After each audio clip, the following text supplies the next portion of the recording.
G'day YouTube, Warbles on a lot here. You know, there's a joke about the bloke, the local yokel, who was accused of looking a bit stupid. And what he said was, "Nah mate, I'm not silly, it's just the way my mother dresses me. Makes me look that way." And as a hillbilly in possession of merino and alpaca, hand spun, hand woven, with coloured silk tufts spun into the thread, hand tailored sports coat, I can sometimes empathise with that bloke. Not silly, it's the way my mother dresses me. But there comes a day when the old girl turns out to be right, you know. So when I heard that they've got a date, next week on the Tuesday, for me to go down to Coffs Harbour and have a thing called a PEG tube inserted, percutaneous enterogastric tube, which is an overnight procedure, and therefore I said to my daughter, well, I suppose if we're going down to Coffs Harbour and I've got to go into hospital for the night, I better go and have a look and see what's in the hospital bag. And my daughter said, the hospital bag? What the hell's that?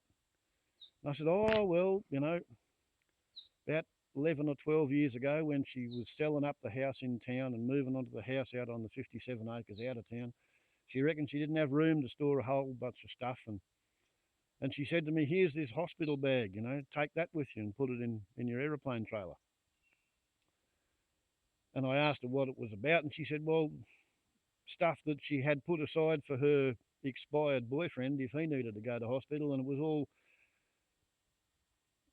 concentrated in one spot, in one bag, and, like, why stick that in an auction sale that she was having to get rid of all the stuff in the house when one day I might need it?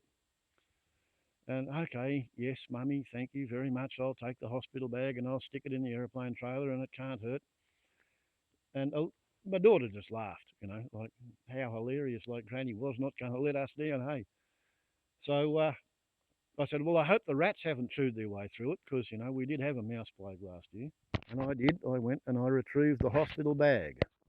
And the rats may have shat on the outside of it, but they didn't actually chew their way into it. Didn't smell like food, I guess. And here's what we have. Pure wool dressing gown, 3 pairs of Viola pyjamas, 1 cotton pair pyjamas, 4 Chris, if needed, for hospital.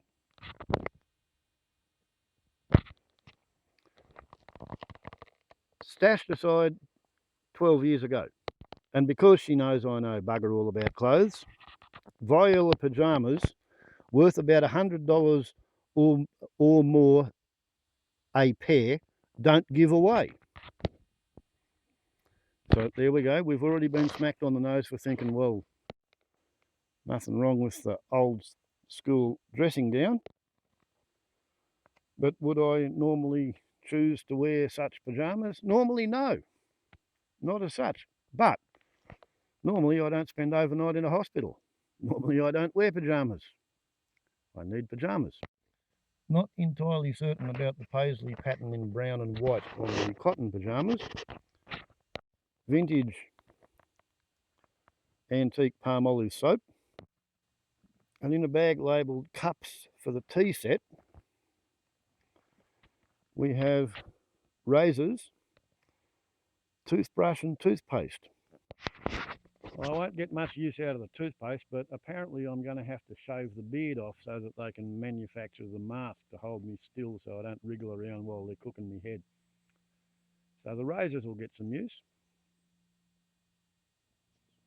Anyway, that's the hospital bag. An example of how prescient was my mother.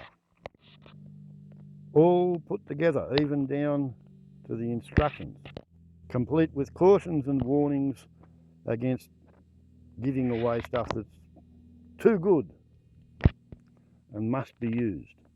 So there you go.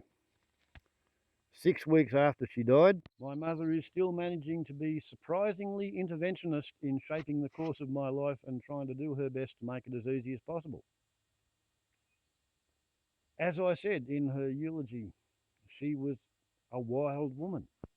I don't know too many people who could compete with the style of my mother.